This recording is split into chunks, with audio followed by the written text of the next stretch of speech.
माने उद्देश्यआ थांखिया बेनो जे जोङो दिनै बैसागु फोरबो हिसाबै फालिनाया जोङो सिगांनिफ्राय फालिबोदोंमोन नाथाय दिनैसिमाव जोङो माने जेबो खुनु बिदि प्रेस मिट बा माबा मोनसे मिडिया रिपर्ट जों खालामफेराखैबो ओमफ्राय आरो जोङो बैसागु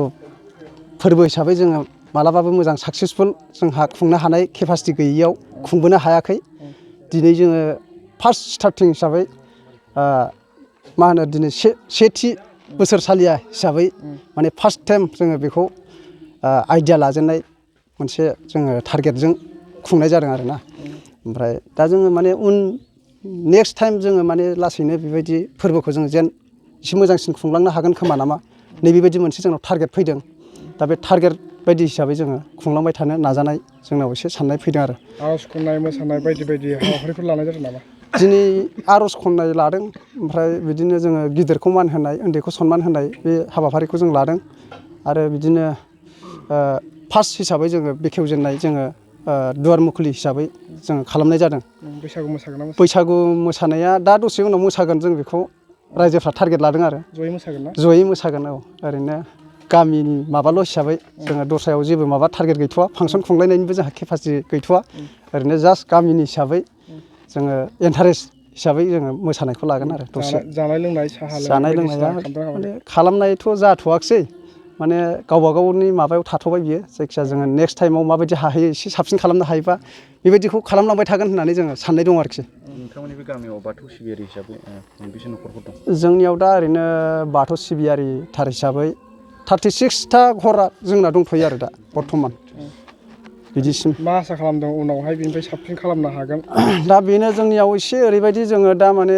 माखासे माबायाव बिथिङाव जोङो नोजोर नुहुरबाय थादों माने बबेबा मन्दिरफ्राव बबेबा माबाफ्राव सरखारनिफ्रायबो एसे अनसुंथाइखौ मोननायखौ जों नुहुरो खिन्थु जों दिनैसिमाव बे सिङाव थानानै बे हादान बायदि जोङो जायगाया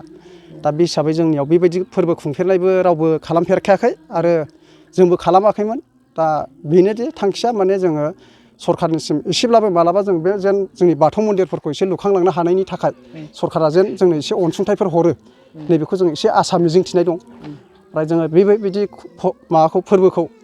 फालिथायखौ जोङो जेन साबसिन खुंलांनो हायो सरखारनि एसे एनै मददफोर मोनोबा नैबेखौ जोंनाव आसा एसे मिजिंथिनाय दं आरो दा अननानै जेन जाहाथे बै माबाफ्रा सरखारफोरा जों जेब्ला जों एसे माबा मोनसे डिमान्ड खालामो नैबेफोराव जेन जोंखौ गनायनानै मन्दिरनि नामफ्राव एसे माबा हरो अनसुंथाइ हिसाबै बेफोरखौ जों बैसागुआव माबायदि रंजागोन गामि हिसाबै नोंसोरो बैसागुखौथ' जोङो बिराद मोजाङैनो रंजाबोबाय थाखायो जोङो माने बिराद स्ट्रिकआव लाखायो जोंनाव नांलाय खमलाय जानो मोना खुनु माबा गैया इन्टारेस्टजोंनो जों बारहोनांगौ होननानै जोङो बेखौ खालामबाय थानाय जायो आरोखि औ ज'-ज'नो नोंथांमोना बैसागु फोरबोखौ दामनाय देनाय मा दामजुफोरखौ लानानै नोंथांमोना दाथ' बर्थमान जोंनाव केपासिटियानो गैया दामजु आगजुफोर जों सोरजिनानै लाथ'नो हायाखै ओरैनो रमान्स हिसाबै बे माने माबाफोरजों मेथाइफोरजोंनो जों बक्स दामनानैसो मोसानाय जायो आरोना बेफोरबायदि जोंनाव गैथ'आनो दा जों बानायथ'वाखै दा माने दासो जोङो एसे स्ट्रंआव फैगासिनो दं नालाय ओंखायनो एसे साबसिन खालामलांनो हागोनखौसो जोङो नोजोराव लागासिनो दं आरो खालामलांनो हागौ जों बेखौ जों थांखि दं आरो गोजोनथाव खौरां बङाइगाव मेरिडियान किया मटर्स श'रुमा नोंथांनो लाबोदों गोदान अफार मेरिडियान किया मटर्स श'रुमाव नोंथाङा खम बेसेनावनो किया कम्पानिनि गुबुन गुबुन मडेलनि गोदान गारिखौ लानो हागोन बेनि अनगायैबो मिथिनो गोनां बाथ्राया बेनोदि किया कम्पानिनि 2022 मडेलनि गारिखौ गासै 40,000 रां रेहायाव मोननो हागोन बेजों लोगोसेनो बे श'रुमाव जेखिजाया कम्पानिनि गोजाम गारिखौ सोलाय-सोल' खालामनोबो हागोन दासान्दि बे अफारा सोलिगासिनो दं